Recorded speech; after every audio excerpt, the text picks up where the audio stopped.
Streaming. Bueno, buenas tardes, buenos días, buenas noches, depende de dónde nos estén viendo. Muchísimas gracias a nuestro panel de lujo. Esta convocatoria está pensada para hacer una charla tripartita y hablar de todas las necesidades que tenemos de talento en el futuro del trabajo, que lo estamos viviendo hoy, ¿no? O sea, ese futuro del trabajo que es tan complicado conseguir los talentos que necesitamos para este día a día. Este es un side event con la UTN, acompañados acá de la gente de la UTN, que nos va a explicar en 5 minutos, 5 segundos, el tema del octavo día. Tomo el desafío porque lo tengo entrenado. Mi nombre es Alexander, yo soy el secretario de Extensión de UTN Buenos Aires. Octavo día comenzó siendo un evento el año pasado, una idea, y hoy yo digo que se convirtió en un movimiento, porque primero tomamos el desafío de hacerlos todos los años, pero además de inundarlo de actividades previo y después del evento principal, que es en el planetario, el mítico planetario. En ese sentido, tratamos de elevar la vara y de todos los años poner un debate relevante para la humanidad en los próximos 5 años y socializarlo. Eso es lo que creemos que es uno de los roles que tiene que hacer la universidad y es lo que estamos tratando de hacer desde Extensión, acá con Germán y todo el equipo de autoridades. El evento lo hacemos en conjunto también con organizaciones y recibimos el apoyo de empresas y en particular de esta empresa. OCPTech el año pasado nos apoyó, volvió a apoyar este año, pero no fue simplemente un apoyo a nivel de quiero participar para poner un logo, poner unas marcas. Realmente cuando planteamos el tema de la revolución del talento, el tema de este año, entendimos que había un nuevo paradigma. Y ese paradigma involucra un lenguaje del talento que habla en un montón de partes. Los empleados, digamos, los empleados una parte, ¿no? Las personas que buscan trabajo, que trabajan, las empresas, las universidades. Nosotros creemos realmente que OCPTech habla ese lenguaje del talento. O sea, lo vimos, por eso vamos a hacer ahora un clip de la cultura. Queremos mostrar que hay empresas que están en el desafío de transitar estos cambios que obviamente son estresantes y plantean muchos desafíos. Y bueno, simplemente agradecerte a vos, Vero, por todo lo que hiciste, por la organización de este side event y agradecerles por el acompañamiento en general en todo este proceso y a todos los panelistas, la verdad que escucharlos, ya nos han apoyado anteriormente, bueno, Martín también abrió el año pasado, fue un lujo y esperamos que nos sigan apoyando. Queremos octavo día para rato. Buenísimo, muchas gracias. Y aprovechando esta introducción, quería abrir con una pregunta, con un interrogatorio, y los abro a todos. ¿Pregunta o interrogatorio? Sí. Bueno, perdón, con una pregunta, sí, sonó mal el interrogatorio. Esta pregunta está más relacionada, ¿cómo ven ustedes a nivel concreto, con ideas concretas, tanto desde el gobierno, desde la academia y desde lo privado, que podemos aportar para generar y facilitar ese talento en el mundo del trabajo? No se la dirijo a nadie. Me toca hoy representar me quiere hacer el lado de los que tienen el rol de reformarse permanentemente y capacitar. Dentro de la Universidad de Buenos Aires estamos haciendo esfuerzos por permanentemente salir de una formación ultraestructurada que da muy buenos resultados, pero que muchas veces se queda corta porque la interacción entre lo público, lo privado, lo que va cambiando, sobre todo las carreras que tienen que ver con la tecnología, ¿no? Va incorporando permanentemente nuevos conocimientos, nuevos talentos, nuevas tareas. Creo que fue, no sé si fue el año pasado o el anterior, con Martín estábamos en Tandil y vimos, por ejemplo, lo que estaba haciendo una empresa de tecnología muy conocida y la universidad, con cursos específicos que tienen que ver no solamente con una salida laboral, porque es lo que se está necesitando en la industria, sino que también son herramientas fundamentales para mantenerse permanentemente actualizado. Y esto también en las entidades que dependen del Estado, que permiten que la educación sea no arancelada, es un desafío porque tenés que tener la suficiente flexibilidad como para poder incorporar conocimientos y dejar de dar otras cosas por ahí, que eso te genera alguna, como todo cambio organizacional, genera algunas complejidades. Por eso cuando me dijiste del evento, me pareció que era una buena manera de no solamente comentar y aportar qué se está haciendo, sino también de incorporar cuáles son las necesidades. Me tocó también ver lo de Octavo Día, que me pareció algo revolucionario, incluso lo hablé con la gente de Ciencia y Técnica de la Universidad, con Sebastián Ceballero, que algunos lo conocen porque han hecho algunas cosas con él, y para nosotros es un desafío permanente poder no solamente enseñar profesiones, sino generar alianzas con empresas que son protagonistas en la vida real para empezar a renovar lo que enseñamos, ¿no? Obviamente eso implica en el cuerpo docente una capacitación permanente, una renovación permanente y lleva un esfuerzo organizacional hacerlo, pero obviamente es nuestra obligación. Sí, Martín.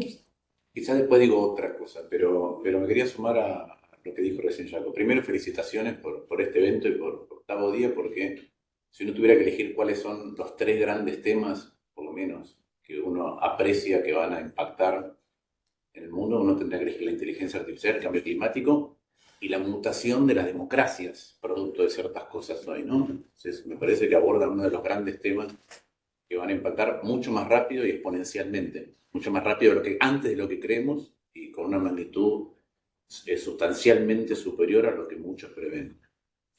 Pero quiero sumarme a algo que decía recién Jaco. Jaco dijo, las carreras se quedan cortas. A mí me parece una gran paradoja, porque yo pensé que iba a decir las carreras se quedan largas. Y la verdad es que las carreras se quedan largas y cortas. Las dos cosas al mismo tiempo. Se quedan largas en extensión y se quedan cortas en el dinamismo. Y es imposible suplir esa falta de dinamismo si no hay una interacción mucho más grande con el sector privado. Porque si los docentes que están enseñando no están al mismo tiempo vivenciando la velocidad en que el cambio tecnológico y el impacto del cambio tecnológico está teniendo lugar y no son protagonistas de ese cambio tecnológico, tampoco lo pueden llevar a las aulas. Entonces, en estos momentos, la universidad, como el Estado en cualquier dimensión, tiene que tener 2 miradas simultáneas que convergen sobre la tecnología. Una es cómo ofrezco tecnología al usuario, en el caso de la universidad es al estudiante y a los docentes, en el caso del Estado en general es al ciudadano, pero al mismo tiempo cómo aplico tecnología para ser más productivo y cómo esas dos cosas se interconectan. Entonces, da la sensación que muchas cosas hoy se quedan largas y cortas simultáneamente.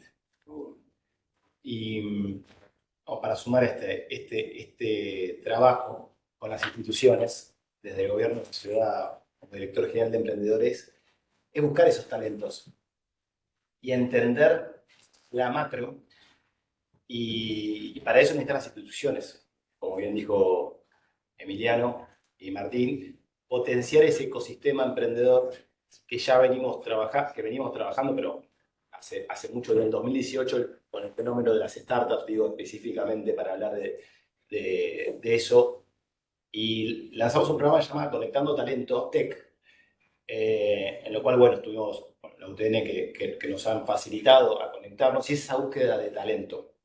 Y hago un ejemplo, aprovechando que está Martín, que te reuniste con Gonzalo de Kiwi el año pasado, que es una persona una empresa que trabaja en la merma del desperdicio de alimentos. Pasó por un programa de incubación de la ciudad y hoy está en México, reside en México ese talento y ganó el concurso en Silicon Valley con Amazon con este descubrimiento. Entonces creo que el nuevo empleo va por el tema de los 3 ejes: cercanía, para poder buscar esos talentos, innovación y tecnología. Y cuando digo innovación, que es una palabra capaz que es muy fácil de utilizar, me refiero específicamente a la innovación abierta. Por eso lanzamos un hackathon del gobierno de la ciudad en temáticas como de salud, ciberseguridad en donde podemos encontrar estos talentos y potenciarlos.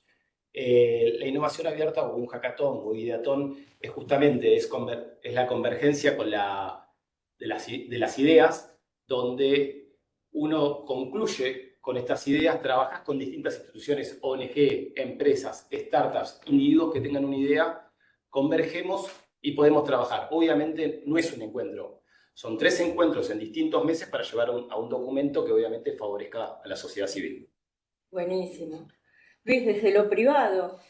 Sí, yo estaba pensando, mientras lo escuchaba Martín, yo creo que la tecnología lo que está produciendo en este momento es un cambio sustancial de paradigma y un rompimiento de las tradicionales leyes de mercado laboral que nosotros conocíamos. Hay un desacople muy grande entre la oferta y la demanda. Un estudio que nosotros hacemos todos los años en Manpower Group a nivel global, uno ve la curva de escasez de talento y te diría hace 10 años el 30% de las empresas tenían dificultades para conseguir el talento que estaban requiriendo. Post pandemia eso cambió dramáticamente, la curva sigue subiendo y hoy casi el 80%, casi 8 de cada 10 empresas tienen dificultades para conseguir talento. Y no me refiero solamente al talento tecnológico, donde esa dificultad se eleva casi al 90%, sino a cualquier tipo de talento. Porque la tecnología lo que está haciendo es cambiar todos los perfiles laborales, porque todos de alguna manera tenemos que digitalizarnos. Mientras eso pasa en el mundo de la demanda, la oferta también cambió, y cambió sensiblemente después de la pandemia, en donde los que venimos con alguna generación anterior y estábamos con otro chip, cuando vos salías a buscar trabajo estabas pensando prácticamente en, bueno, a ver cuáles son las condiciones laborales, cuál es el salario, eventualmente el clima laboral, y después terminabas tomando la decisión de si te quedabas o te ibas en función de tu jefe. Básicamente ese era el modelo. Y el modelo hoy cambió sensiblemente porque los valores cambiaron. La pandemia nos puso de cara contra la poca permanencia que tiene la vida. Entonces, hoy cuando vos preguntás cuáles son tus prioridades, obviamente que el salario siempre es un factor decisivo, pero temas como bienestar. ¿Qué tan preocupada está la empresa de que yo no tenga un burnout? Temas como flexibilidad. Hace un rato hablábamos sobre el tema de teletrabajo y la dicotomía entre la productividad y las necesidades de la empresa por un lado y la visión del empleado por el otro. Y un tema que parece romántico, pero que no lo es, el tema del propósito. La gente ya no quiere trabajar más en empresas que no tengan un sentido de propósito trascendente hacia la sociedad. Entonces, ese desacople lo que está haciendo es que mucha gente está buscando trabajo y no la encuentra, y muchas empresas están buscando gente que tampoco la encuentra. Y ahí el rol de la educación, como nosotros nos la imaginábamos desde la primera revolución industrial hasta hace muy poquito, ya dejó de tener sentido. Ahora se ha distribuido esa responsabilidad entre la educación formal, la empresa y las propias personas que son responsables de su autoformación.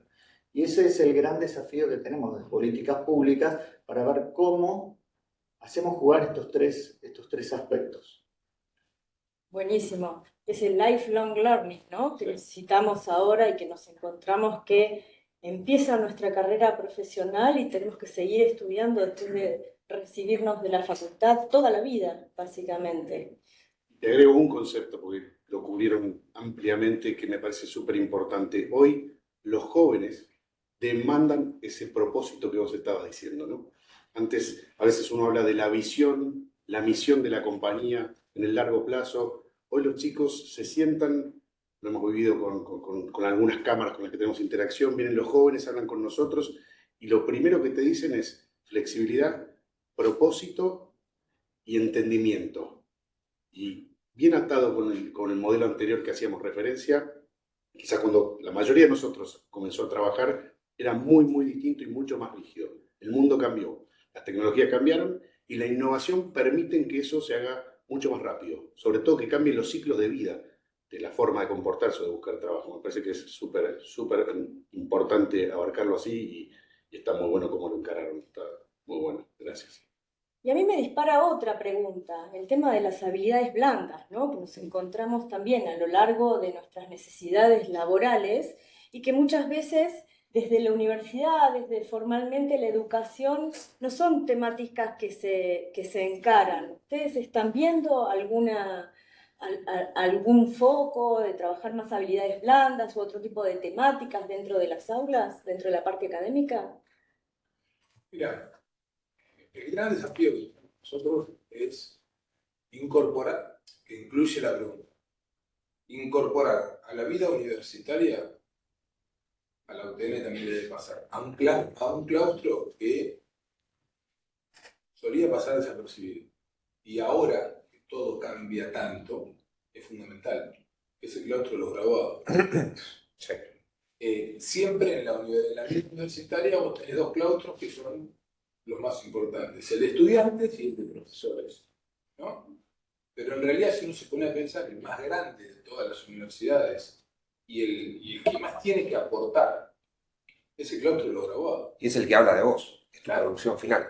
Sí, pero aparte es el que te puede corregir. Claro. Ahora estamos reformando algunos planes en la Facultad de Económicas y tuve una discusión con estudiantes y decía, pero haremos un poco, porque está todo bien, pero los que tienen que venir a opinar acá no son ni siquiera los profesores, que por ahí uno le tiene que decir lo que vos enseñás no va más, o te retirás o te capacitás y empezás a enseñar otra cosa, ¿no? Y el estudiante todavía no vivió, salvo las últimas materias, todavía no vivió qué es lo que le hace falta. Entonces, el desafío que ahora estamos teniendo es, a través de foros que hacemos, actividades, ¿no? Antes solamente se hacían actividades de capacitación para graduados. Bueno, ahora es al revés. Hay foros que se empiezan a generar para que los graduados que están en empresas, que están trabajando en el mercado, sea público, sea privado, bueno, digan, esto no puedes no saberlo. Algunas son actividades blandas, pero vos tenés que tener en cuenta esto, porque... Y ahí es donde se genera, en el modelo organizacional, un problema grande, sobre todo en lo que tiene que ver con el sistema público, porque vos tenés sistemas de concurso, de permanencia. Convenio colectivo. ¿No? Y eso lo tenés que ir flexibilizando todo lo posible, porque vos no vas a discutir una reforma de plan de estudio con el que da la materia, salvo que hable como profesional y graduado. Porque si no, el tipa te da tu materia y bueno, se empiezan a generar ciertas tensiones, que es lo que hay que romper. Yo creo que si las universidades públicas no incorporan a su vida a los graduados de verdad, que en muchos de los casos son graduados que no salen de la universidad, entonces lo único que saben es la vida universitaria y no aportan. No digo que no aportan, digo que no aportan lo que según el espíritu del cogobierno tendrían que aportar. Buenísimo. Y Martín, desde lo que es políticas públicas, ¿sí? ¿Cómo se puede apoyar esta transición de automatización, de nuevas tecnologías, de inteligencia artificial generativa? Estaba pensando varias cosas simultáneamente, ¿no? En términos del diagnóstico y de qué cosas se pueden hacer. Primero, contra los que creen que la organización espontánea, ya sea biológica, o sea, la evolución termina siendo diseños óptimos. La verdad es que lo que hace la evolución es, sobre lo que ya tengo, corrijo lo que puedo.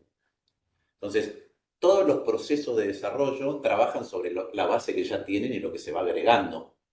O sea, un tiempo leí un libro que se llama Kluge, que quiere decir más o menos la traducción del alemán al castellano es atado con alambre. Es la evolución atada con alambre. Entonces, los seres humanos tenemos dolores lumbares porque evolucionamos de las 4 patas, pero no hubo un diseño óptimo para caminar en 2. Se agarró lo que había.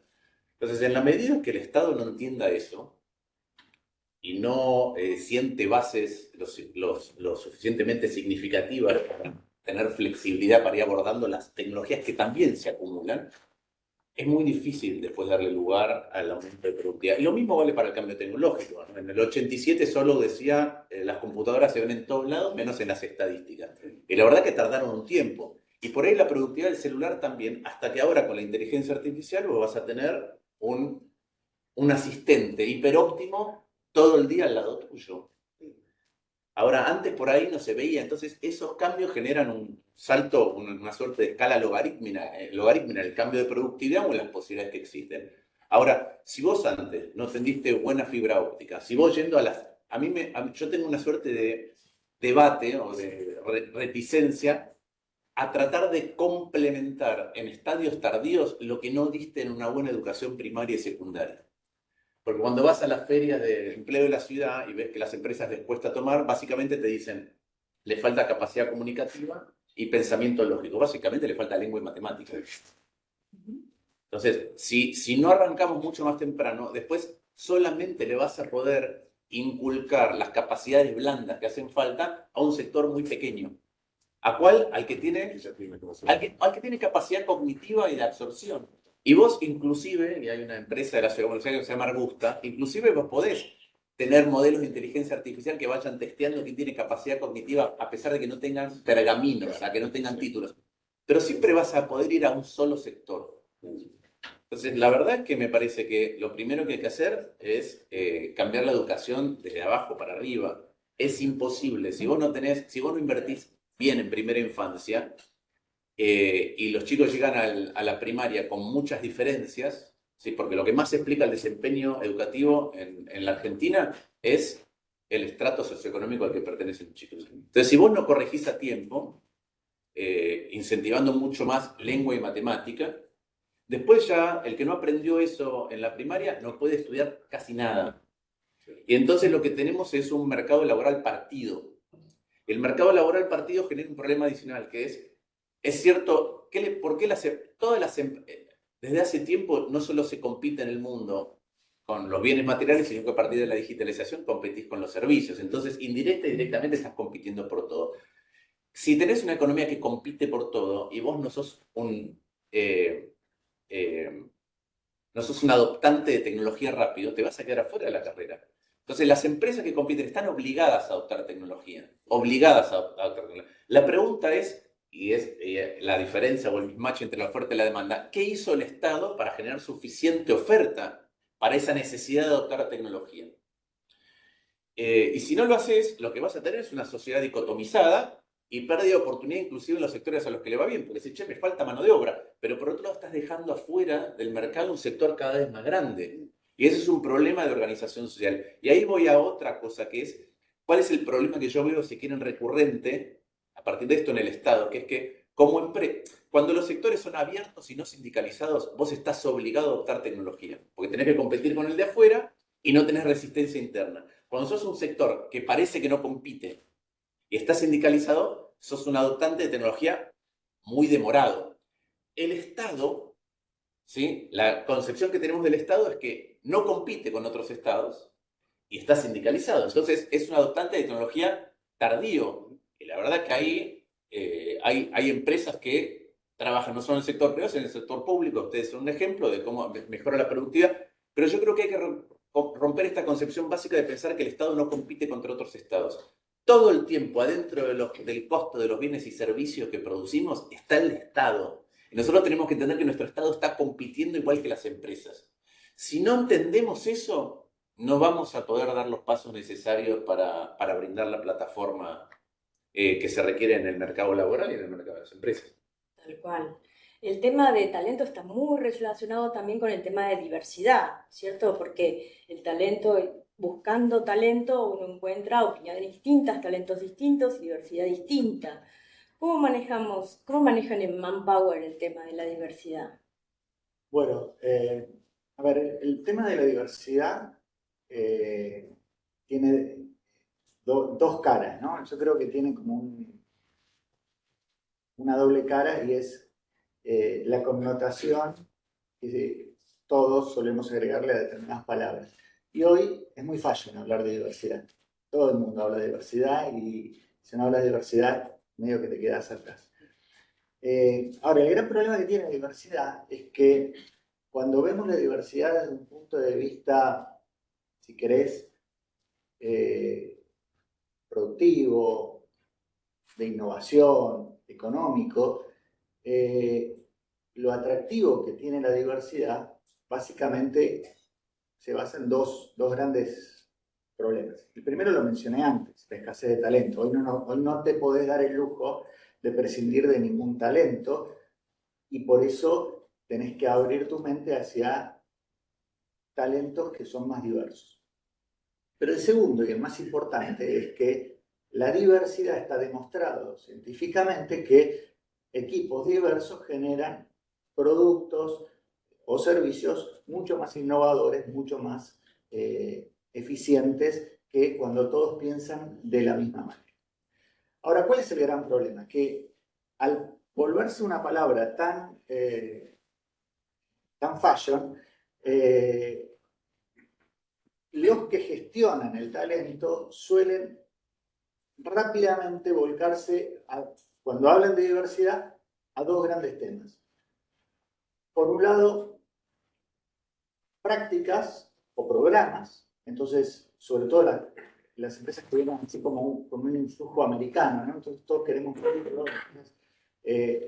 queremos saber cómo estamos en diversidad y bueno, midamos a ver cuántas personas con discapacidad contratamos, cuántas mujeres ocupan el board, cuántos... Y todo se lleva a ese nivel. Y si no, la otra moda es reducir el tema de la diversidad a un tema del uso del lenguaje, o un tema de utilizar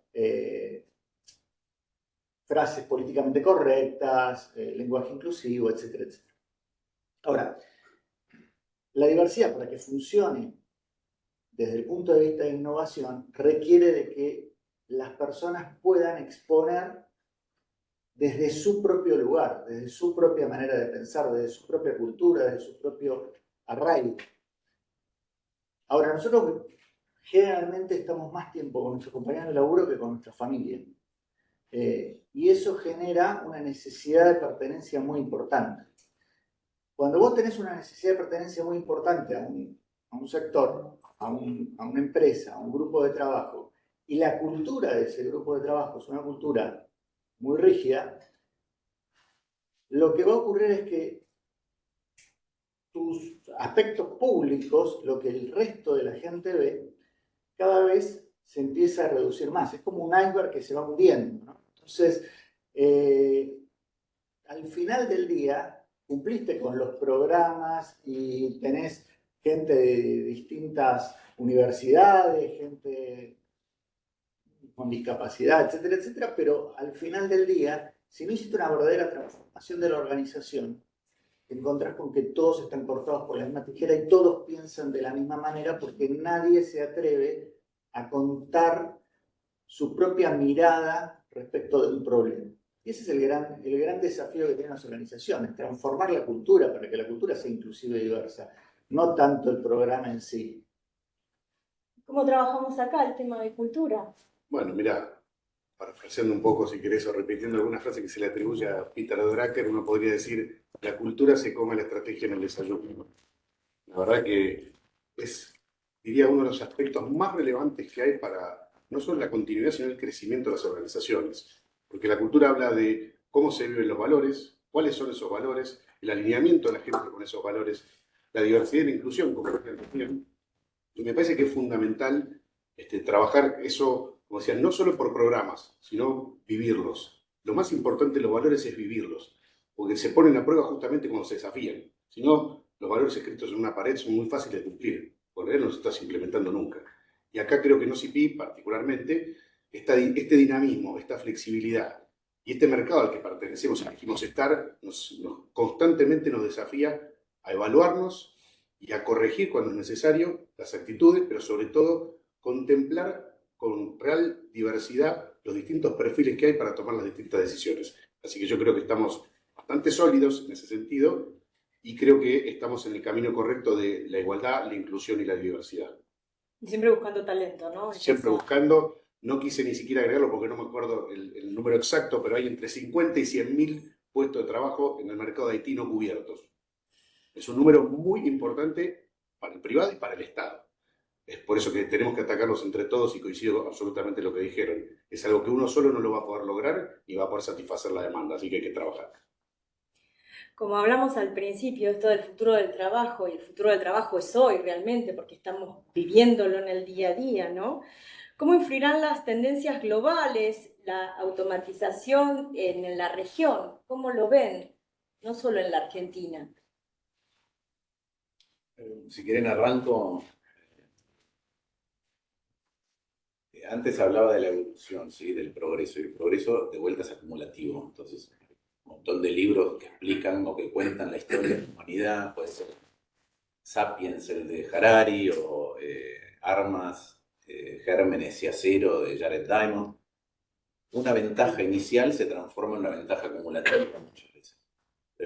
¿Qué hemos visto hasta ahora? Hemos visto con las primeras etapas de la automatización. El experimento de China entrando en la OMC es una suerte de experimento natural de qué le pasa a un país que puede reemplazar su fuente de demanda de mano de obra. La automatización es eso, entonces lo que se genera es un ahuecamiento de la clase media. Ahora estamos en un elemento o una velocidad adicional que es la inteligencia artificial. Y eso al revés empieza a reemplazar, puede hacer más productivo todo, pero también amenaza con reemplazar al trabajador que tiene conocimiento. En la medida que seas un adoptante tardío de todo, vas a perder una carrera. Vas a perder una carrera y eso quiere decir que te vas a quedar en un momento de crecimiento exponencial del cambio tecnológico, que cuando uno lo analiza en términos de potencial impacto es difícil encontrar parangones en la historia. Si te quedas atrás en esta, es extremadamente complicado. Y ahí, insisto con el problema que tenemos desde el Estado. Recién yo te escuchaba lo de la cultura. Nosotros podemos desregular un montón de cosas y es hacerle la vida mejor al sector. Pero si no cambiamos la cultura del Estado, vamos a quedar atrás de cualquier carrera. Coincido plenamente. Entonces, me parece que nos tenemos que enfocar en eso. Y eso es no quiero hilar demasiado profundo, pero eso es un problema recurrente y común en Latinoamérica. Hay un politólogo que se llama Sebastián Mazuca, que es argentino, enseña en Johns Hopkins, en Washington, que dice que hay una concepción distinta de los estados, del Estado europeo y de los estados latinoamericanos. ¿Por qué? Porque los estados europeos nacieron, ¿sí?, en un proceso de mercantilismo, es decir, competencia uno con los otros, y lo que básicamente hacían era anexar territorio por la guerra hasta el límite en que el otro podía responder. Y eso hizo que hubiera países de los mismos tamaños y que se concentraron en desarrollar capacidad estatal antes de ser estados. Latinoamérica, los estados se conforman cuando en lugar de haber mercantilismo, el poder dominante en los mares es el Reino Unido, hay libre mercado, y en lugar de desarrollarse así, era un puerto, en casi todos los casos, menos en Paraguay, ¿sí?, es un puerto que tiene que garantizarse las necesidades del libre mercado, pero entonces lo que necesita es que en el interior no haya guerra y no haya caudillos. Y entonces cede y no crea estatalidad. Lo que crea es transacción y no creación de capacidad estatal. Y tenemos que cambiar esa cultura, si no es extremadamente difícil abordar lo que viene. Voy a tomar esos puntos de esta cultura europea y también remontarme de atrás para adelante, porque es importante entender el efecto Medici, que es un libro muy interesante y apasionado, que cuenta cómo organizó estos estados que estaban divergentes, y lo que hizo fue juntar a todos especialistas, de disciplinas interdisciplinarias y empezar a opinar de temas. De ahí surgió todo un movimiento, que bueno, ahí surge después el idealismo, surge un montón de movimientos, y después en la historia se divide en cuatro revoluciones. La revolución industrial, la del petróleo, la de la energía, hasta llegar hoy a esta industria 4.0, la industria de los datos.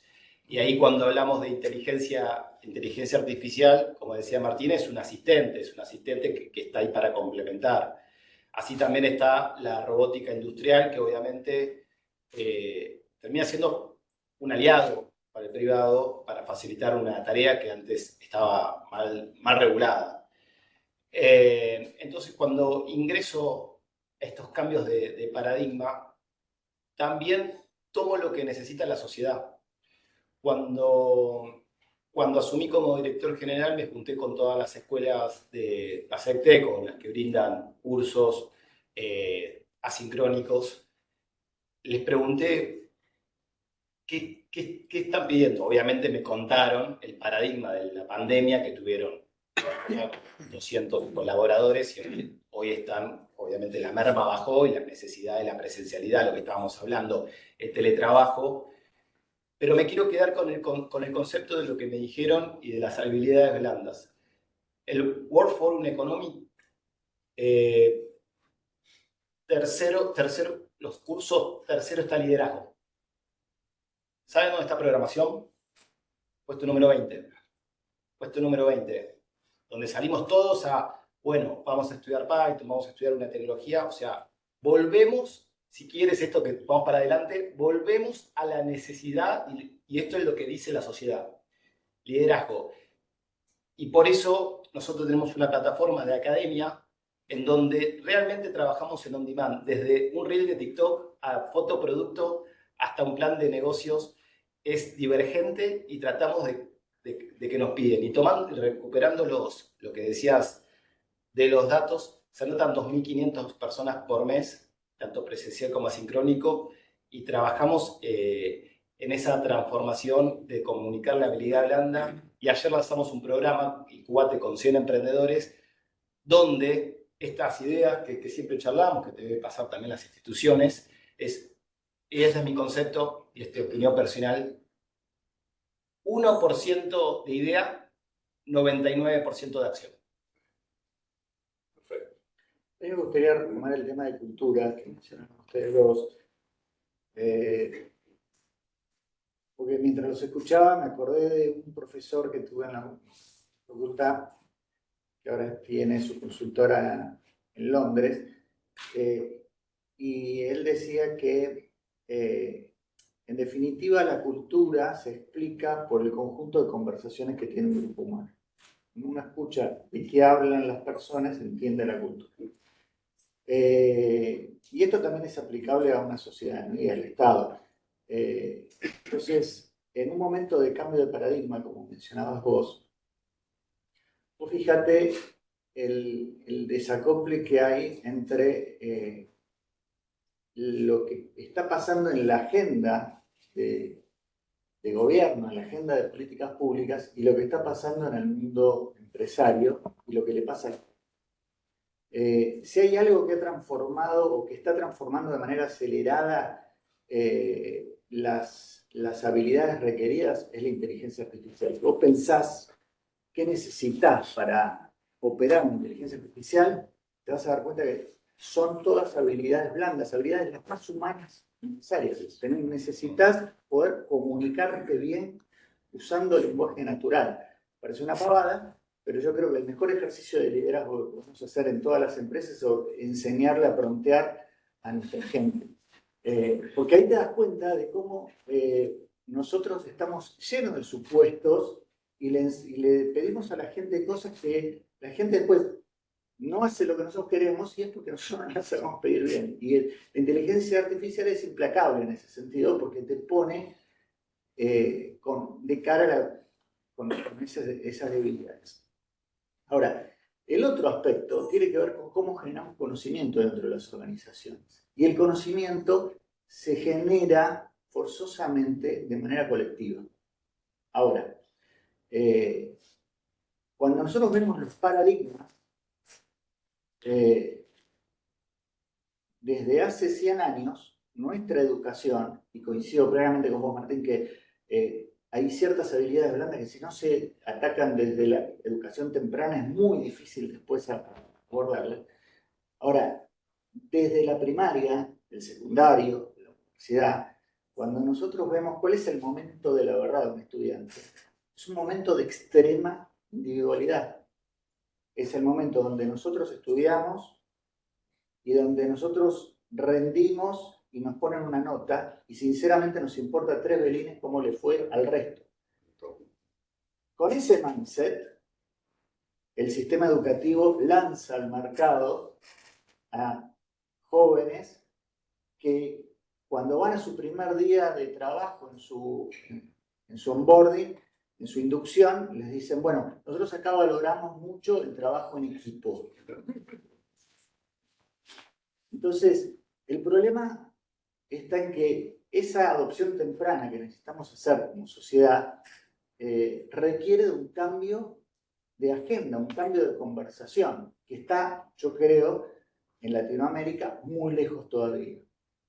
Hay que trabajar un hilo conductor, perdón, un hilo conductor y trazabilidad de toda esa carrera, ese desarrollo de la persona. Te agrego una cosa que siempre fue así, pero quizá ahora va a ser cada vez más importante notar la diferencia. Es que si vos ves a quién le va bien en muchos entornos académicos desde temprano, después ves si le va bien en la vida laboral, hay una enorme diferencia.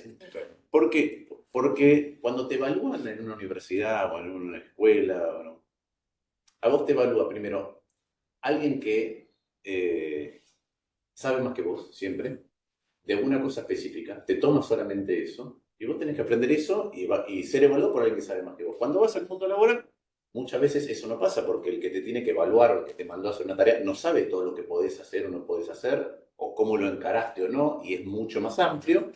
Y hay un montón de otras capacidades que entran en juego, no es solamente una. Me aprendí y entendí lo que me va a tomar alguien que sabe más que yo. Entonces empieza a verse, y eso quizá antes era menos relevante en la sistematización de ciertos conocimientos básicos y la socialización, pero hoy ya no es así.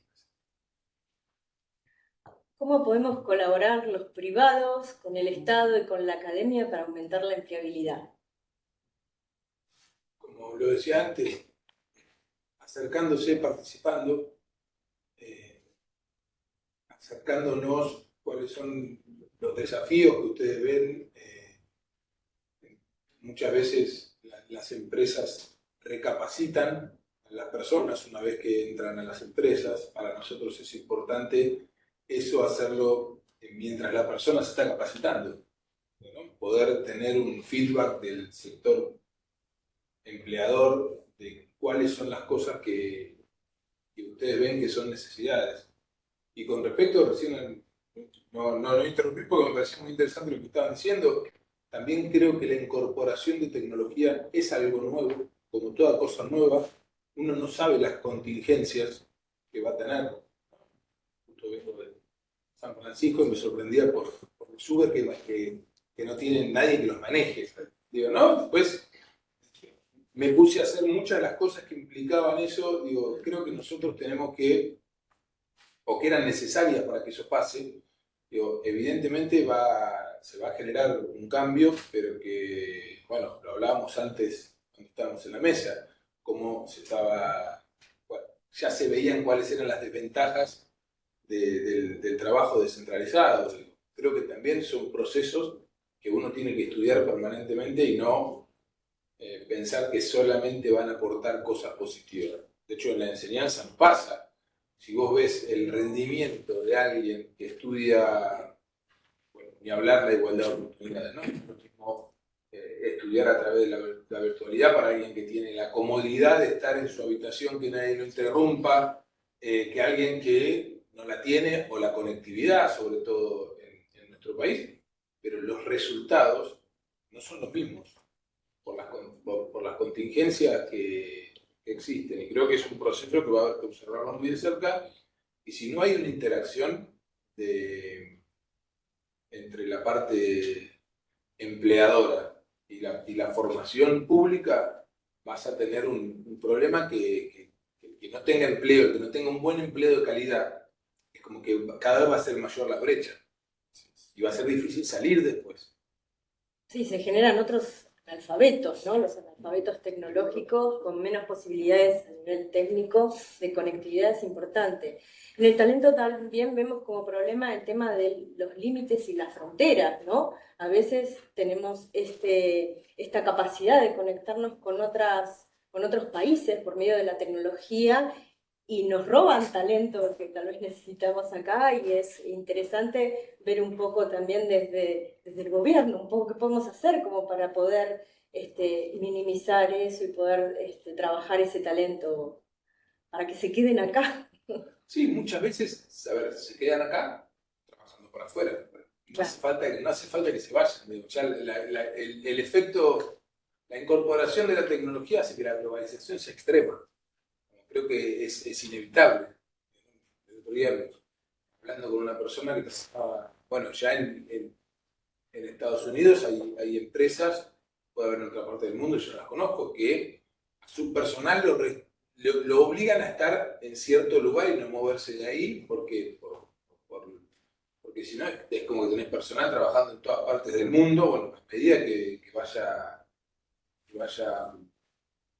esto, que siga pasando, se va a empezar a regular, pero también hoy las empresas, en cuanto a la captación del personal, ya competís con empresas de distintos países y de distintas regiones. Tal cual, totalmente.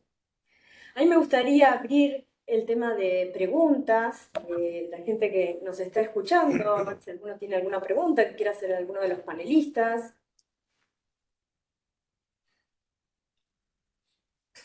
Una Sí. preguntita para ustedes como OCP Tech.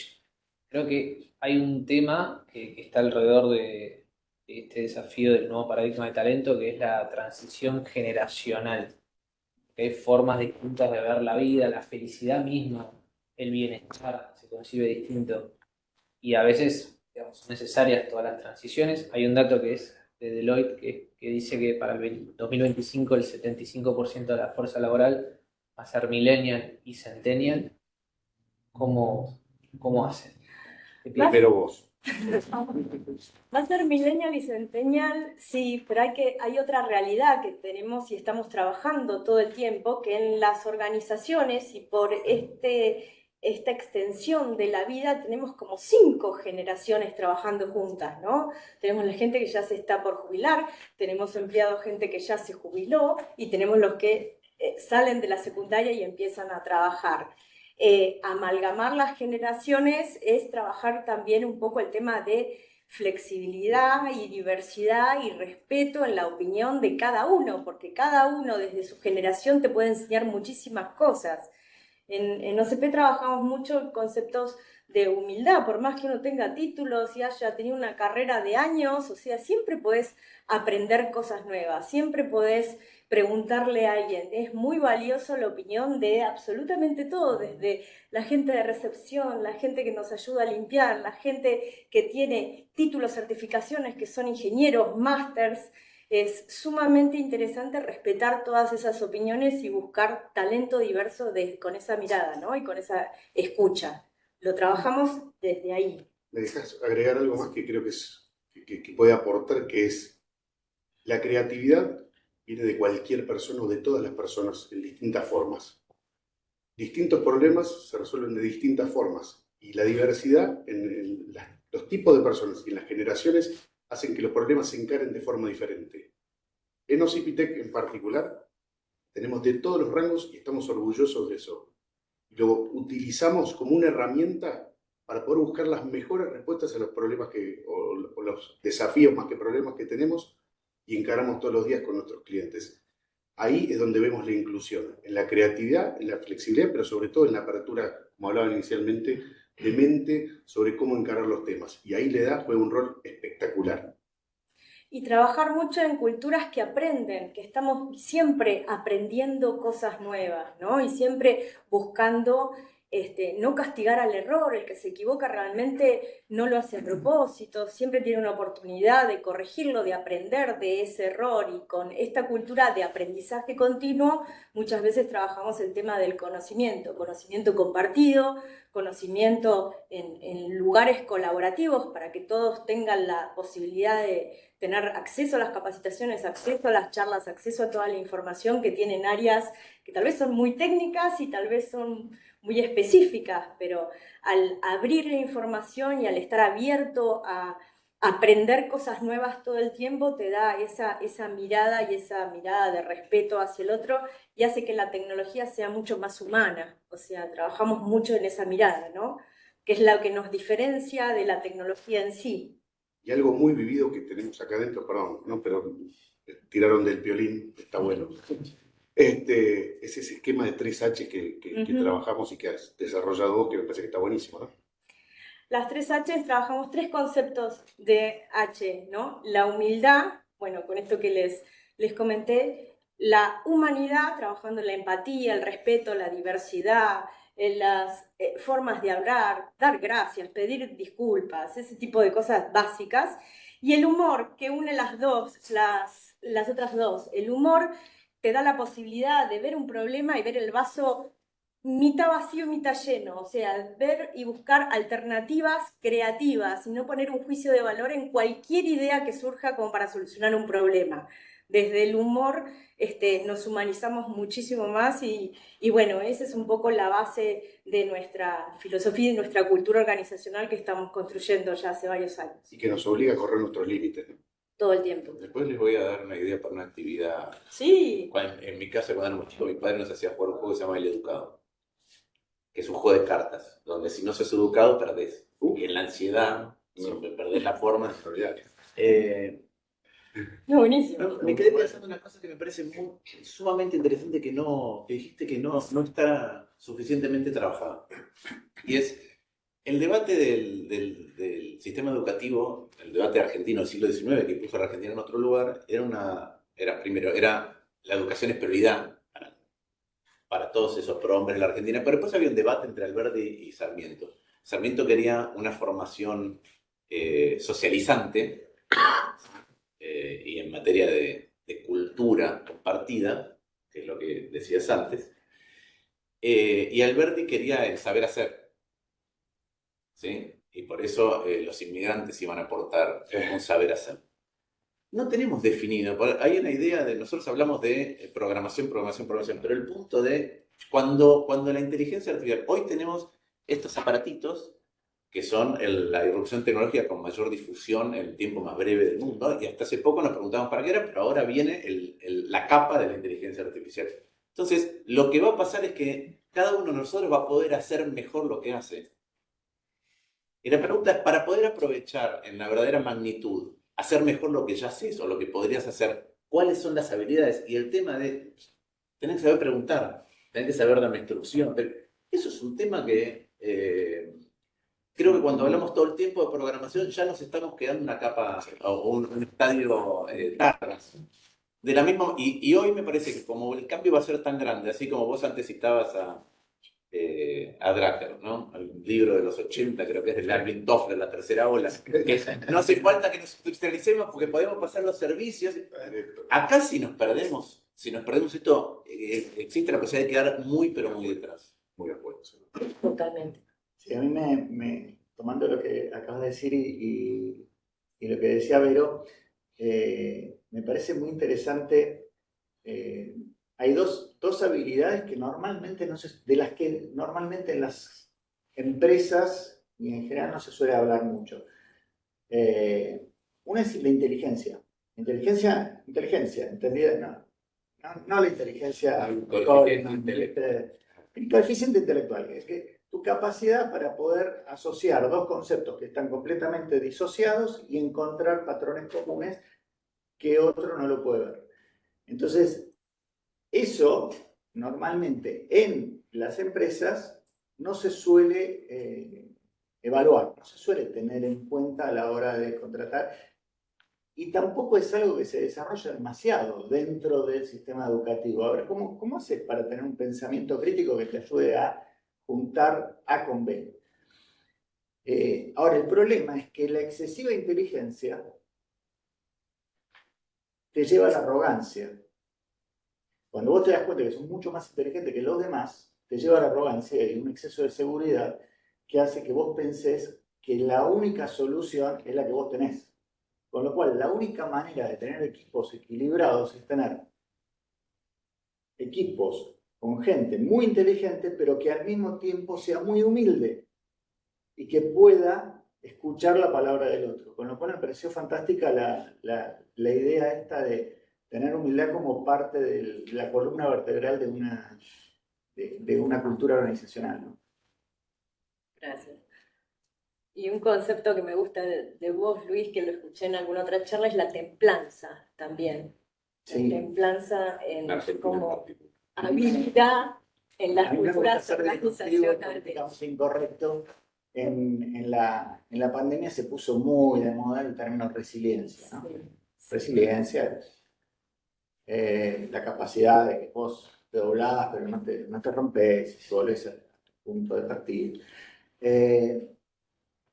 Claro, cuando estaba escribiendo mi libro, que by the way lo escribí con ayuda de inteligencia artificial, porque quería hacer un ejercicio intelectual para poder contar realmente lo que significaba. Yo tenía la idea de que había que dejar de hablar de resiliencia y empezar a hablar de otro concepto que para mí era la templanza. Investigando, y en esta conversación que se va dando con tu asistente virtual, que es la inteligencia artificial, claro, yo ahí empecé a descubrir un montón de cosas, como por ejemplo, de repente se me puso a hablar de los japoneses y cómo hacían para templar sus padres mentales. Claro, y ahí yo me di cuenta que, claro, la templanza, a diferencia de la resiliencia, tiene un concepto que incorpora no solamente la flexibilidad, sino también la capacidad para mantenerte en tu propio eje.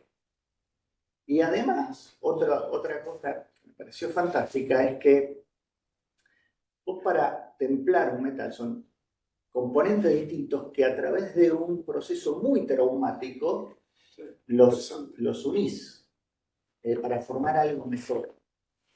Sometés al calor, al frío, martillazos.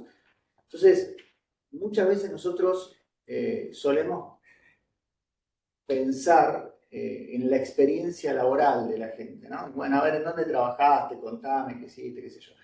Pero realmente lo que marca la templanza es las grandes crisis que uno vivió. Lo que te templa el carácter, lo que realmente te mantiene en tu eje.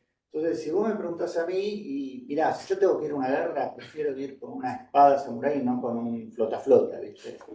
Entonces, me parece que ese es un poco el gran desafío que tenemos en las organizaciones. Yo te voy a interrumpir un cachito, de verdad que te había dicho que me tenía que rajar, les pido disculpas, pero el rector está enfermo y tengo una doble agenda y una parte burocrática que es ultra aburrida y lleva tiempo. ¿Vale? Perfecto. Pero quedamos en contacto. No, muchísimas gracias. ¿Vale? Jaco, muchísimas gracias por por la haberme. invitación. Muchísimas gracias. Anda tranquilo. Y nosotros continuamos si hay alguna pregunta o si surge alguna, hay una necesidad imperiosa de agenda. No quiero monopolizar, pero el tema me gusta y quería complementar y dar una pregunta más. Me gustó mucho el concepto de templanza. Estaba pensando en la definición de inteligencia y me acordé de Nassim Taleb, que habla de que hubo un tiempo donde, bueno, Kahneman también decía que la inteligencia tenía que ver con la capacidad de ver patrones, y Taleb empieza a decir, ojo, que también la inteligencia es la capacidad de no ver patrones donde no los hay, o no creerte tus patrones, porque empieza a entender el tema de los sesgos y demás. Y ahí me acordé del concepto de antifragilidad, que habla de no solamente ser resiliente, que es resistir, sino antifragilidad es ser mejor después de eso. Crisis y mejor, y a partir de eso mejorar. Uní templanza con antifragilidad. Qué bueno. En ese sentido, les quiero preguntar sobre, bueno, las crisis, a mí me hace pensar en el bienestar, en la ansiedad, en el burnout, es un tema que se recontra ahora en los jóvenes. De hecho, nosotros decidimos que Octavio, que es el chatbot con inteligencia artificial, se oriente a hacer una investigación de eso. Lo vamos a lanzar en unos días, lo estamos ahora entrenando, para que calcule unos índices y después nos dé Es una IA, feed. lo que son. Es una IA de. Claro, es un LLM que, digamos, basado en la Está esperando un chiquito correr. Le pusimos Octavio, obviamente, y bueno, después lo podemos. Ayer no lo dijiste tampoco. Bueno, para que quede claro, es como un ChatGPT tiene una encuesta estructurada que la estamos desestructurando para que sea mucho más natural y gamificado. La idea es obtener índices de burnout y de estrés general y obviamente compararlos con de dónde la persona, de qué trabaja, cuánto trabaja, qué edad tiene y poder emitir algún tipo de artículo al respecto. Y que sea una experiencia ayudada por la inteligencia artificial y lo más masiva posible, ¿no? Como salido de la encuesta 1 a 5, sino de gamificar el proceso. ¿Qué piensan sobre, digamos, el perseguir este bienestar? No sé si quiero usar felicidad la palabra porque es muy amplio, pero si en algún punto a veces no creen que se pierde eso, ¿no? Como que hablamos de todos los objetivos que hay que conseguir y de repente nos olvidamos de que en algún punto lo que importa es el bienestar. Y yo creo que a veces se pierde la agenda de todos, de las universidades, de las empresas y del Estado también. Y creo que los jóvenes son de los primeros que dicen, yo no quiero que me lo saques de la agenda, me lo pongo yo solo en la agenda, si vos no me lo das. ¿Qué piensan al respecto? Yo diría dos cosas. Primero, lo primero es, no sé si los humanos tenemos una única concepción de bienestar y no sé si la concepción habitualmente aceptada es la correcta, ¿no? Ahora, por suerte, hay todo un movimiento que está reivindicando los estoicos, en términos que me parece una sana vuelta a ciertas fuentes para tratar de entender un poquito mejor qué es bienestar y qué no es bienestar. Pues se tocó un tema que para mí es sumamente importante, porque pareciera que las crisis solo templan, ¿sí? Y eso, no es que pensé mucho lo que voy a decir, pero también depende de la cantidad de crisis que tengas, ¿no? Una crisis te templa, una sucesión de crisis te pone en un lugar de estrés individual y colectivo como sociedad, que es un problema para casi cualquier cosa. Yo escribí algunos libros, los últimos se leían, los primeros no. Entonces, pero hay uno que me aboqué solamente, lo escribimos con Javier González Fraga, a ver cuáles son todos los efectos de la volatilidad en todos los campos posibles como sociedad. Obviamente, perdés PBI, básicamente porque vos invertís, pero siempre tu inversión ex ante con lo que debería haber sido ex post siempre es distinta, si lo que esperás es diferente de lo que ocurrió. A veces sí tendría que haber invertido menos, a veces porque no invertí más, pero nunca es el número correcto, entonces te perdés PBI potencial. Generás en esas crisis sucesivas desigualdad, porque la crisis es una redistribución de activos de todo tipo, ¿sí?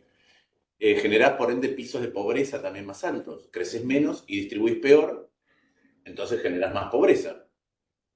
Generás, otra vez, pisos de inseguridad o delictivos más altos.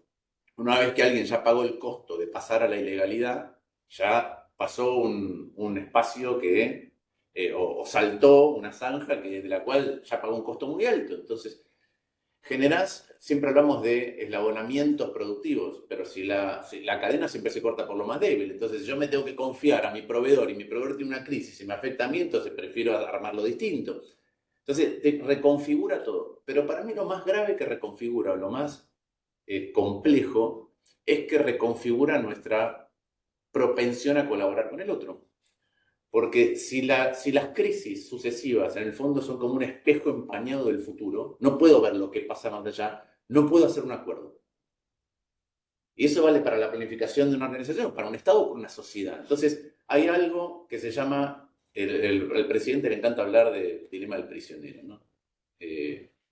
Hay algo en el estudio, yo estudié teoría de los juegos evolutivos, hay algo que se llama en el estudio del dilema del prisionero que se llama teorema del pueblo. Y se llama teorema del pueblo porque no se sabe quién lo descubrió. Pero es algo muy tonto, que es cómo evoluciona o cómo surge la cooperación. Y básicamente la cooperación en un juego de dilema del prisionero repetido tiene dos componentes. Una es, el juego es repetido infinitas veces, es decir, no sé cuándo termina. Eso es una sociedad. Y el otro es, mi tasa de descuento, ¿sí? Para cuánto me importa el futuro es alto. La tasa de descuento es baja, cuánto me importa el futuro es alto. Porque si no, si yo repito el juego infinitas veces, pero a la tercera ya no me importa lo que va a pasar, te cago hoy. ¿Sí? ¿Cuál es el problema de una sociedad que tiene crisis recurrentes? Que la tasa de descuento tiende a infinito. Entonces los acuerdos, la cooperación, la solidaridad, pensar que dependés del otro, se diluye. Entonces yo te puedo decir, che, si atravesás una crisis, la hiperinflación, te templó. Sí, no sé, desde que yo empecé a estudiar economía me tocó la hiperinflación, el tequila, la Gran Depresión del 98 al 2001, después me tocó la crisis financiera internacional del 2008, devaluación y recesión en 2012, 2014, 2016, 2018. Eso te saca, es decir, lo que te hace es la incapacidad de construir mirando el futuro. Dicho mal y pronto, es un sálvese quien pueda individual, que además, como decías antes, si encima la cultura de base, si ese es el entorno en el que si no tenés ese comportamiento, tu estrategia es subóptima. Pero si además te están forzando a pensar eso desde la escuela, entonces se conjuga de la peor manera posible. Voy a contar una anécdota de nerds, ¿sí? Yo en un momento, pero supongo que hay un montón acá, entonces creo que se va a entender. Yo en un momento estaba haciendo un trabajo y le dije a un profesor muy prestigioso que ya, de economía, que ya no está más, le dije, quiero hacer este trabajo con André, Gabriel, Juan, listo. Me dijo, ¿por qué lo querés hacer con más gente? Pero bueno, porque me parece que está bueno. Y me dijo esto, me dijo, ¿sabes cómo se mide la inteligencia? Le digo, no. Me dice, la inteligencia se mide entre 0 y 1. Y nadie es 1 porque nadie es Dios. Me dice, ¿sabes cómo se mide la inteligencia de un grupo? La multiplicación de las inteligencias individuales. Entonces, si vos tenés uno que tiene 0,9 y otro que tiene 0,8, la inteligencia del grupo es 0,72. Es más baja que la del peor del grupo. Entonces, eso es muchas veces cómo nos enseñan. Che, mira, si te juntás con el otro, el trabajo que sale es siempre peor. Si eso además está corroborado en la realidad, no hagas un acuerdo con el otro, porque la verdad, la realidad te va a dar la razón, genera una cultura desastrosa. Entonces ojo con yo odio cuando alguien viene y dice, en el ideograma chino, crisis y oportunidad es lo mismo. No, la verdad es que las crisis son una mierda. Me quiero quedar con un concepto porque el detrás de escena del emprendedor, la palabra emprendedor es muy bonita y lo charlamos siempre, el detrás de escena del concepto de felicidad. Pero específicamente en este sector pasa algo que es grandioso y me remito un poco, que se habla de sociedad civil, al institucionalismo de North, por ejemplo, que se escribió cuando los 13 colonos, cómo hicieron estas 13 colonias para organizarse, ¿no? Y se habla mucho del institucionalismo y North escribe de estas creencias compartidas, esta shared belief y creo que en la sociedad argentina, en la cultura emprendedora, atravesamos muchas crisis y también lejos de la oportunidad y lejos de decir el concepto de resiliencia y de templanza, es de la frustración. La palabra es frustración. Es cómo convivimos con esa frustración que es espantosa, cómo llegamos a esa primera factura. Y qué felicidad, si cuando vos querés llegar a ese objetivo, no dormís, te la pasás haciendo un pitch para un fondo de inversión, estás hace 1 año y medio, 2 años, 3 años y no has llegado a tu primera factura. Me gusta mucho hablar de la primera factura, dependiendo en qué estadio estás, pues estás en biotech, te invierten y tenés que tener investigación. Pero estamos hablando del emprendedor, que vos decís, quiero lanzar algo, que a veces estás trabajando y se te ocurre una idea y querés llevarla a cabo, empezás como un hobby, empezás como un fin de semana, terminás materializándose.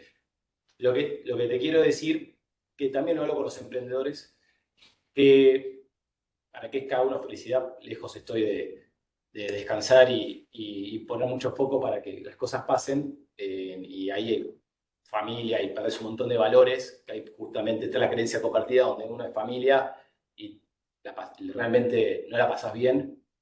Pero quiero decir también que el éxito también significa exit, salida. Lo cual, si en tu emprendimiento no está alcanzando y ya trasciende tu familia y un montón de cosas, también es momento de pegar un paso al costado y mucha gente vuelve a las corporaciones o vuelve a otros lugares, y también eso es un paso para el emprendedor de aprendizaje y de templanza. Darte cuenta que el éxito también es la salud, tu felicidad y tu integridad. Buenísimo. ¿Hay alguna otra pregunta que surja? Sí. Miguel, bueno, en un contexto donde la inteligencia artificial está avanzando tan rápido y probablemente, como pasó en otros momentos de evolución tecnológica, hay trabajos que desaparecen, otros que se complementan, pero puntualmente en el caso de la inteligencia artificial, digamos, hay trabajos calificados como incluso programación que podrían empezar a realizarlo. Digo, va a haber un montón de gente que probablemente pierda sus empleos y tal vez no encuentre en otro sector otro. ¿Qué rol tendría que tomar el Estado? Digo, ¿qué acuerdos podría empezar a hacer con las empresas para tratar de subsanar eso y que no haya un desempleo generalizado? Y también hay como un debate sobre el ingreso básico universal. En ese contexto, digo, ¿cuál es su mirada sobre eso? La primera parte de la pregunta creo que la abordamos desde distintas perspectivas, desde lo académico y la interacción y ciertos bienes y servicios básicos que tiene que proveer el Estado, porque si no están ahí, después no va a pasar nada. La segunda parte es algo que no surgió, ¿no? Que es esto ¿qué pasa con la distribución del ingreso y qué pasa con la cantidad de horas de trabajo? Primero, desde hace mucho tiempo hay una predicción de que la cantidad de horas de trabajo que vamos a tener los humanos va a ser cada vez menor. De hecho, si no me equivoco, hasta Keynes lo dijo y no pasa. No pasa hace mucho tiempo. Creo que hay un tema que surgió acá, y que la verdad a mí me hizo repensar algunas cosas. Cuidado, porque no es solamente... Lo que va a pasar con la inteligencia artificial es todos vamos a poder ser más productivos en lo que hacemos. Casi no importa de qué se trate. El cambio tecnológico siempre genera sectores que mueren y sectores que ganan, ¿sí? Y genera más concentración, ¿sí? Hoy, como al principio va a pasar eso, pero después es cierto que el instrumento básico que vos necesitas para aprovechar la inteligencia artificial está disponible para casi todos o todos en el mundo. Entonces, hay un elemento ahí que, si querés, compensa un poquito ese efecto. A mí me parece que hay dos cosas en esto que no están bien. Uno, insisto, es, che, ¿cuál es el perfil de lo que necesitas realmente para poder aprovechar eso? Es decir, ¿qué te tengo que dar desde el punto de vista educativo? Que eso no lo va a generar espontáneamente para todos el mercado. Y lo segundo es, en esta carrera, por lo menos al principio, quizá después un día la inteligencia artificial programa sola, es decir, programa inteligencia artificial, o crea inteligencia, entonces ya entras en otro lado. Pero hoy necesitas una capacidad básica desde el punto de vista corporativo para producir eso en los primeros estadios, que lo que genera es una enorme concentración. Y esa enorme concentración en una tecnología que tiene sus riesgos genera dos cosas potencialmente peligrosas. Primero, esta es la irrupción tecnológica de la cual menos control, con capacidad de destrucción masiva, lo pongo entre comillas, en diversos sentidos, es sobre la que menos control tenemos, porque la bomba atómica al final dependía de que alguien se siente y diga, listo, voy a apretar el botón. Esto, en un momento, tiene un nivel de autonomización muy importante. Lo segundo es que cuando vos tratás, por ese riesgo, de encapsular, es decir, voy a restringir, ¿sí? Se genera, en mi opinión, uno de los componentes principales que tiene la imposibilidad de restringir es, primero, avanza mucho más rápido que nuestra comprensión estatal para regular, pero lo segundo es, hay una pugna geopolítica, en donde cada uno quiere su campeón en inteligencia artificial porque es un salto cualitativo fenomenal. Entonces no hay ningún interés nacional entre las dos principales potencias desarrollando esto para sofrenarse. Eso genera, por ende, una vía libre para la acumulación monopólica de algo que va a transformar la sociedad. Entonces ahí sí tenés un riesgo. El que es el dueño de la tecnología va a tener todas las ganancias iniciales de algo. Primero te la pone a prueba para desarrollarla. Después es propietaria. Entonces se genera un salto muy grande en la desigualdad. Y no sé si es un tema de desempleo, pero sí es un tema de, che, hay algunos que van a llevar toda la torta y otros que van a usar eso, van a pagar para usar eso, van a ser más productivos, pero no sé cuál va a ser su nivel salarial. Entonces no sé si es un tema de no vamos a trabajar tanto como no podemos permitir una desigualdad tan grande. Y también hay un tema con la velocidad de ese cambio y cómo impacta en el mercado. Hoy ya no es una discusión de inteligencia artificial. Antes estaba, bueno, la vamos a restringir. Discutían los gobiernos principales que vos mencionabas y hoy ya no es una discusión. Esto es, y es tapar el sol con el dedo. Va a estar igual. Y el segundo concepto que vos decías del salario universal, hay un tema de Elon Musk, que está planteando Elon Musk, que es el que dirige la agenda sobre ese punto en particular que vos mencionás, a grandes rasgos y muy simplificándolo 1000 veces, dice que a medida que esto avance, tenderían a unificarse los salarios. Vamos a lo simplifico bien a la mínima para justamente que sea el disparador. Bueno, hay que ver si sucede así, ¿no? Porque obviamente, como decía Martín, cuando se separa lo que es uso gratuito de lo pago y la especificación y la especialización de ese que adquiere esa tecnología, se va a separar cada vez más. Entonces, no sé si va a ser tan universal como el contexto, particularmente el mencionado, dice a viva voz, digamos, ¿no? Yo sumaría dos cosas más. Me parece que en cualquier tecnología una cosa es la potencia, o sea, cuando vos te das cuenta el impacto que puede llegar a tener, y otra cosa es la velocidad con la que esa tecnología impacta realmente en la sociedad. Pongo un ejemplo. En el 1570 y pico se inventa la máquina de tejer punto.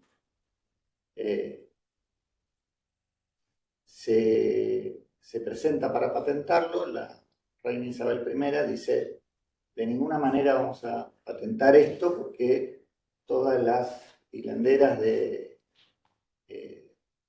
Londres se van a quedar sin laburo, así que no se patenta. Tardó 200 años en masificarse este invento hasta que se reemplazaron todos los puestos de trabajo, etcétera, etcétera. Algo parecido pasó con electricidad. Habían pasado como 50 años y solamente el 2% de las empresas utilizaban la electricidad como fuente de energía para sus fábricas. Hoy, lo que yo estoy observando es una masividad en el uso de la inteligencia artificial.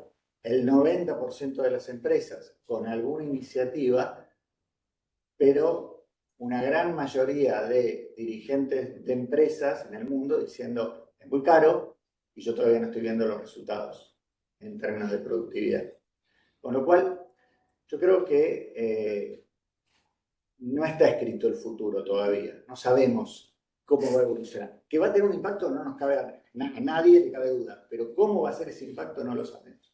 Y el segundo tema tiene que ver con algo que para mí es mucho más, si querés, más profundo, más de una mirada humanista, y es que el trabajo no es solamente una fuente de ingresos, es un elemento que dignifica a la persona. Entonces, no sé si después la jornada se va a reducir a 4 horas o no, pero esta mirada simplista de decir, bueno, listo, como hay mucha gente que va a quedar desplazada del mercado laboral, hagamos un ingreso universal.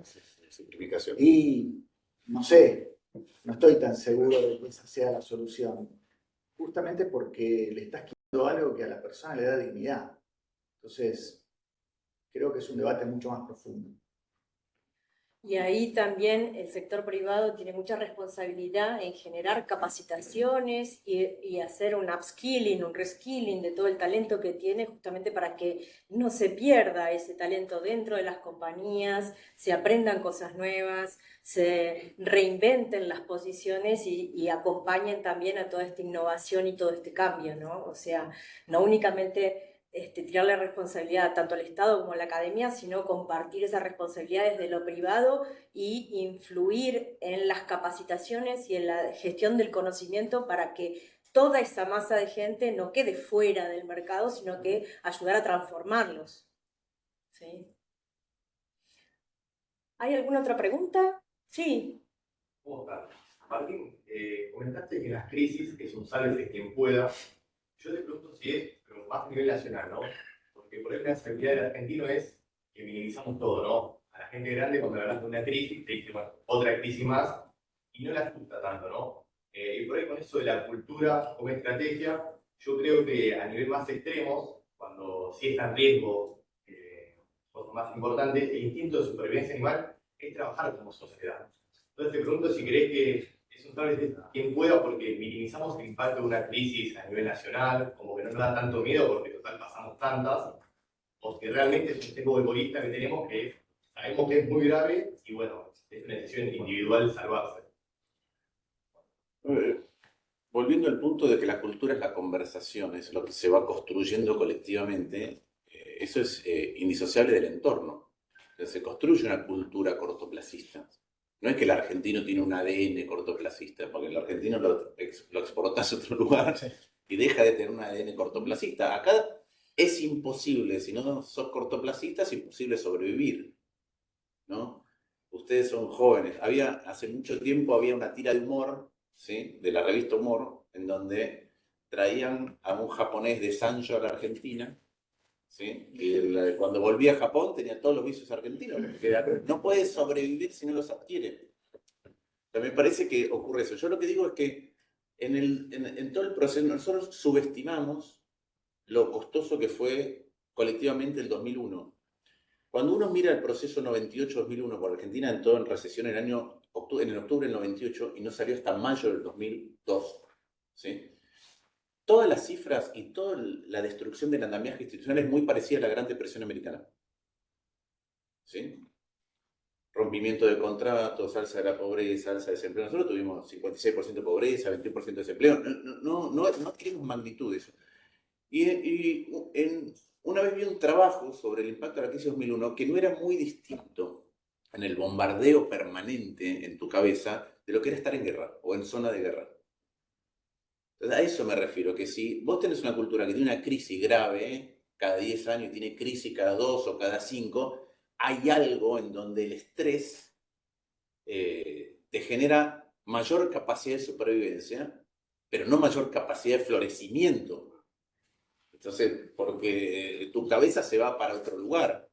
Y eso está estudiado. Hay un libro muy reciente de Jonathan Haidt acerca de la generación ansiosa, del impacto de la telefonía celular y las redes y las redes sociales. Es decir, Internet en tu teléfono permanente, con banda ancha y redes sociales. Que hay un tema de cuán sometido estás al estrés permanente. Entonces, si hay una comparación permanente, si hay un te bajo, te subo el pulgar, si no es tu entorno, y además eso lo llevas 24 horas, te ponen en un modo de estrés tal que al final tu rendimiento escolar es peor. Que es una discusión que ahora se está teniendo lugar ahora en las ciudades, si los teléfonos sí o no, que para mí se queda corta, porque la discusión no es si los teléfonos lo puedo tener en el aula, o si, es una discusión mucho más grande, que es cuál es el espacio sin teléfono donde los mamíferos, los humanos como todos los mamíferos, aprendemos a socializar y a establecer límites en el juego y en la interacción. Entonces me parece que si lo que sometes a una persona es un estrés permanente, puede ser que desarrolles resiliencia o templanza, pero vas a perder un montón de otras cosas. Porque en lugar de modo experimental de descubrimiento, te pones en modo defensivo permanentemente. Y ese no es el modo de la inteligencia ni individual ni colectiva. Y eso te terminas convirtiendo en una sociedad que no aprende, ¿no? Que ese es el gran problema. Siempre la defensiva. Siempre la defensiva. A ver, el mundo corporativo te lo resuelve en 2 minutos. O sea, si vos sos una organización que continuamente está en crisis y en algún momento o el mercado te castiga o tu casa matriz te castiga O desaparece. La sociedad no puede desaparecer, pero en definitiva no puede vivir en crisis continua porque no aprende nunca. Disculpen, ¿y quién es el que genera esa crisis? Permanentemente le llaman a computador.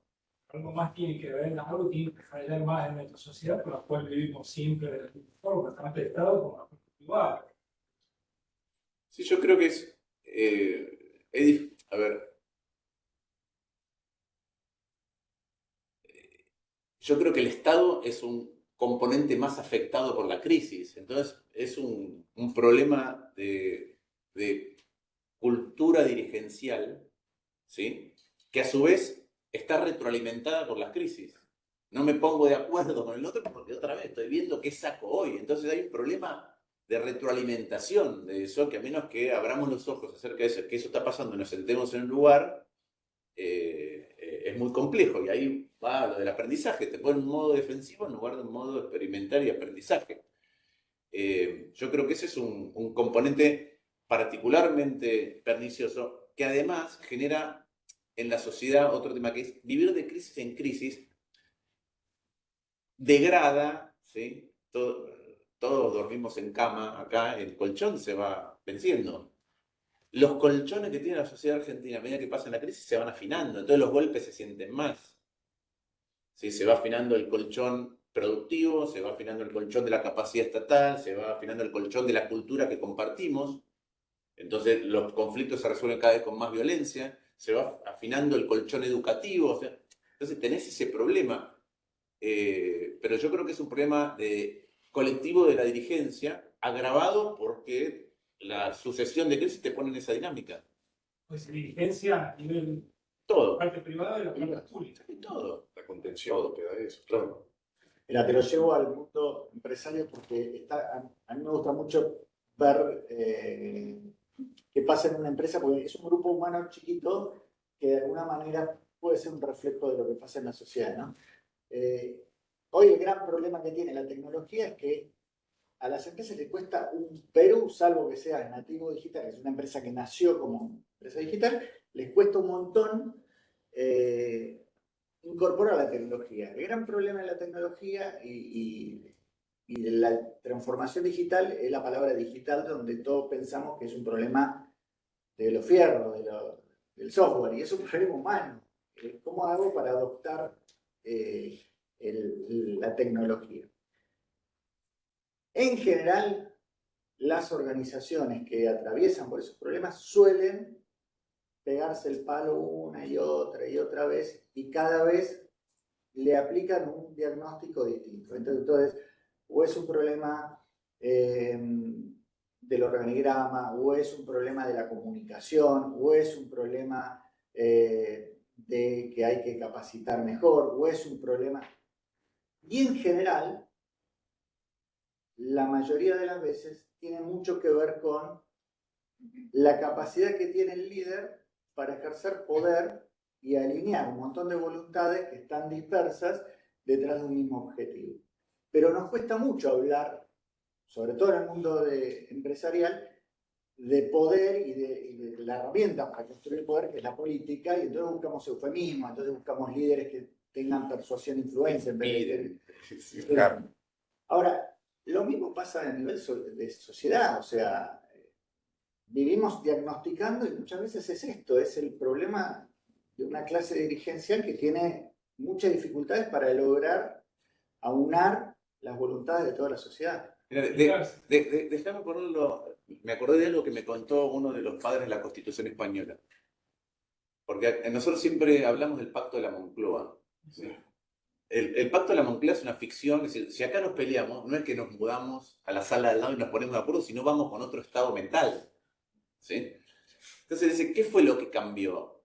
Estaban viviendo momentos de crisis en muchas perspectivas distintas, obviamente salían de la dictadura, tenían un proceso de inflación muy alto, una fuga distributiva muy grande, pero básicamente me dijo, es la diferencia entre, y voy al sector, es la diferencia entre un contrato de compraventa y la constitución de una sociedad con un fin. En el contrato de compraventa, o vos pagás de más, y entonces yo me lo llevo yo, o pagás de menos y me vi perjudicado yo. Hay un juego de suma cero. Cuando vos constituís una sociedad, es qué aporta cada uno para que la sociedad pueda cumplir su fin, el fin que establece en su estatuto. Entonces, las sociedades que prosperan, no importa si son sociedades comerciales o países, son las que tienen un objetivo colectivo y un compromiso individual con ese objetivo colectivo. Y ahí a mí me preocupa mucho, ya dije, venimos de crisis en crisis, hay un enojo colectivo, pero cuando vos además instalás desde los lugares, desde el poder, vos instalás que somos parte de sociedades distintas, porque este está en contra, porque este no entiende, porque este no sé. Hay un problema de qué somos colectivamente.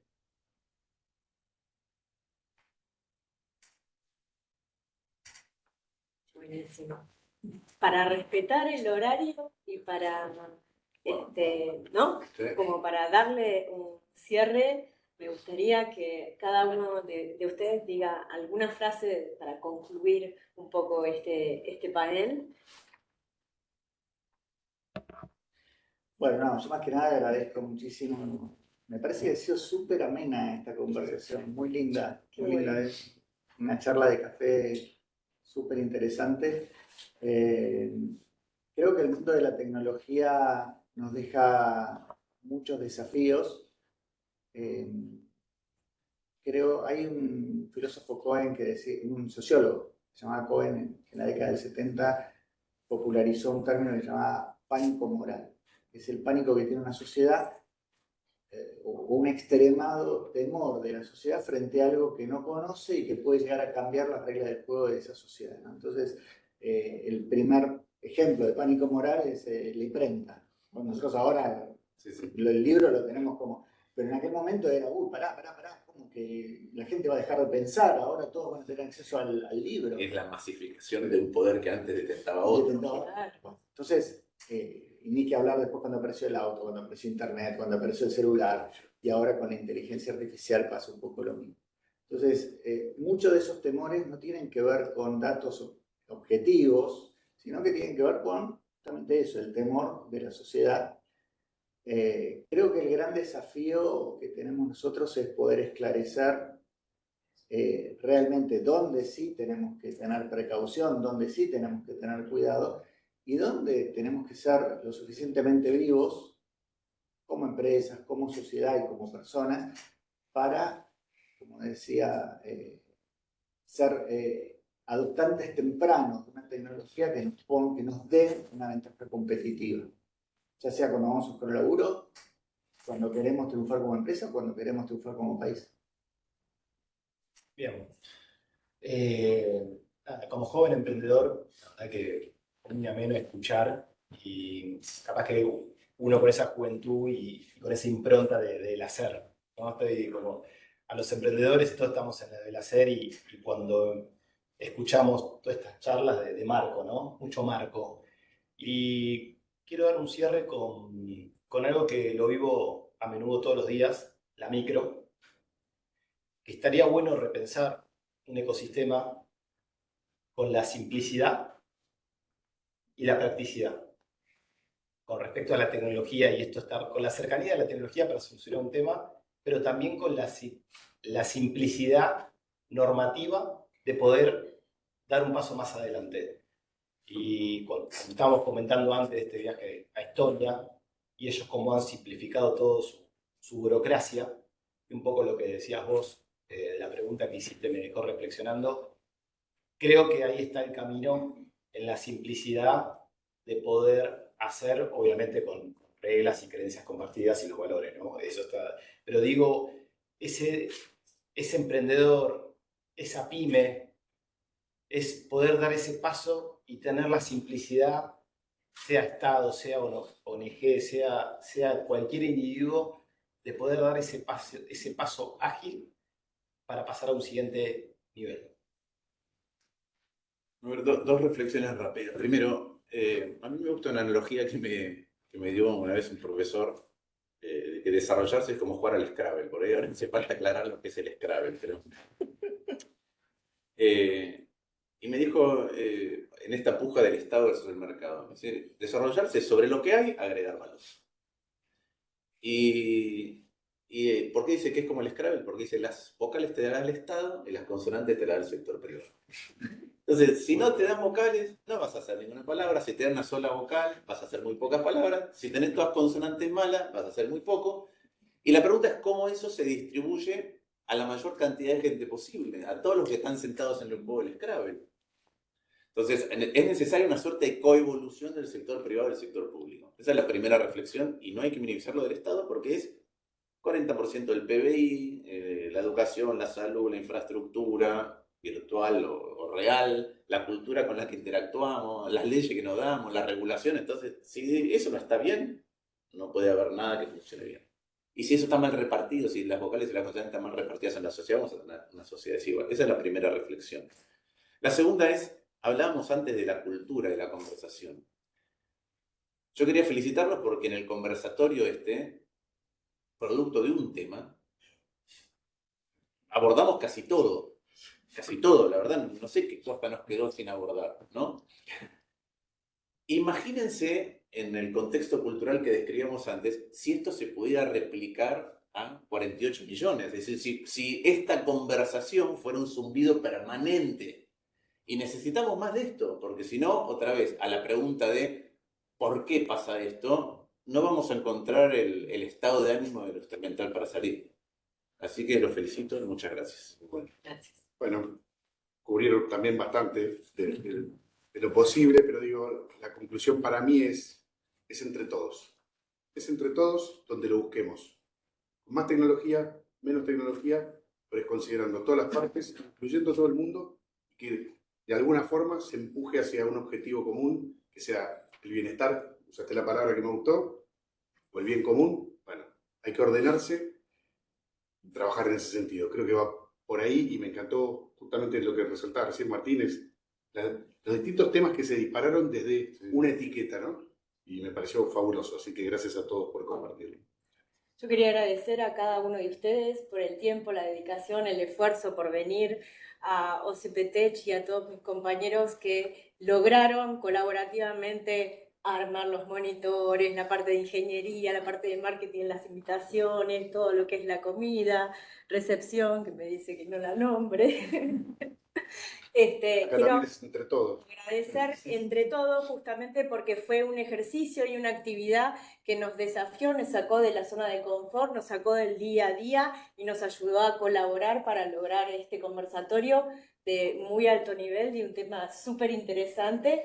Y bueno, seguimos trabajando en este desafío de buscar talentos, ¿sí?, para nuestra compañía, para otras y para ayudar a crecer la sociedad también en forma colaborativa. Gracias.